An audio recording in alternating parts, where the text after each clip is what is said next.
Hello दोस्तों, एक बार फिर से स्वागत है आपका मेरे चैनल इंडियन हिस्ट्री में। क्या आप जानते हैं राजा हरिहर के बारे में?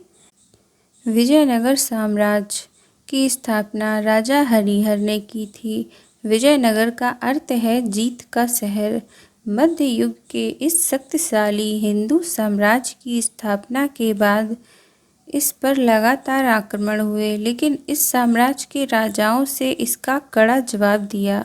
यह साम्राज्य कभी दूसरों के अधीन नहीं रहा। इसकी राजधानी को कई बार मिट्टी में मिला दिया गया, लेकिन यह फिर खड़ा हुआ। हम्पी के मंदिरों और महलों के खंडहरों को देखकर जाना जा सकता है कि कितना भव्य रहा होगा। इससे यूनेस्को ने विश्व धरोहर में शामिल किया है। विजयनगर साम्राज्य की स्थापना राजा हरिहर प्रथम ने 1336 ईस्वी में की थी। विजयनगर साम्राज्य की स्थापना में हरिहर प्रथम को दो ब्राह्मणों आचार्य माधव विद्या राय और उसके ख्याति प्राप्त भाई वेदों और भास्कर सायण से भी मदद मिली थी। हरिहर प्रथम को दो समुद्रों का अधिपति कहा जाता था। अनेगुड़ी के स्थान पर इस साम्राज्य का प्रसिद्ध नगर विजयनगर बनाया गया था, जो राज्य की राजधानी थी। बादामी, उदयगिरी एवं घोटी में बेहद शक्तिशाली दुर्ग बनाए गए थे। हरिहर ने होयसल राज्य को अपने राज्य में मिलाकर कदंब एवं मदुरा पर विजय प्राप्त की थी। दक्षिण भारत की कृष्ण नदी की सहायक तुंगभद्रा नदी इस साम्राज्य की प्रमुख नदी थी। हरिहर के बाद बुक्का सम्राट बना। उसने तमिलनाडु का राज्य विजयनगर साम्राज्य में मिला लिया। कृष्ण नदी को विजयनगर तथा मुस्लिम बहमनी की सीमा मान ली गई। इस साम्राज्य में बौद्ध, जैन और हिंदू खुद को मुस्लिम आक्रमणों से सुरक्षित मानते थे।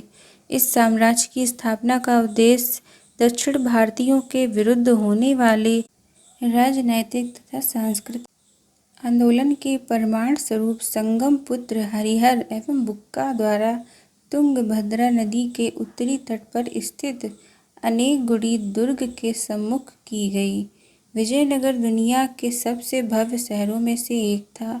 इतिहासकारों के अनुसार विजयनगर साम्राज्य की स्थापना 5 भाइयों एवं परिवार के 2 सदस्यों हरिहर और बुक्का ने की थी।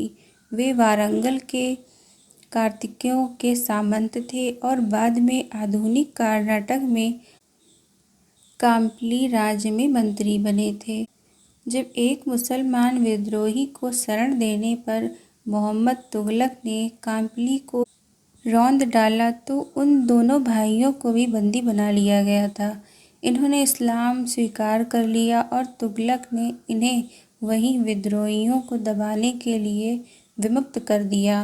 तब मदुराई के एक मुसलमान गवर्नर ने स्वयं को स्वतंत्र घोषित कर दिया और मैसूर के होयसल और वारंगल के शासन में स्वतंत्र होने की कोशिश कर रहे थे। कुछ समय बाद ही हरिहर और बुक्का ने अपने स्वयं स्वामी और धर्म को छोड़ दिया। उनके गुरु विद्यारण के प्रयत्न से उनकी शुद्धि हुई और उन्होंने विजयनगर में अपनी राजधानी स्थापित की। 3 वंश इसके बाद इस साम्राज्य में तीनों वंशों का शासन चला: साल्व वंश, तुलुव वंश और अरिविंदु वंश। आगे की जानकारी के लिए नेक्स्ट वीडियो देखना ना भूलें। ये वीडियो कैसी लगी हमें लाइक कमेंट करके ज़रूर बताएं।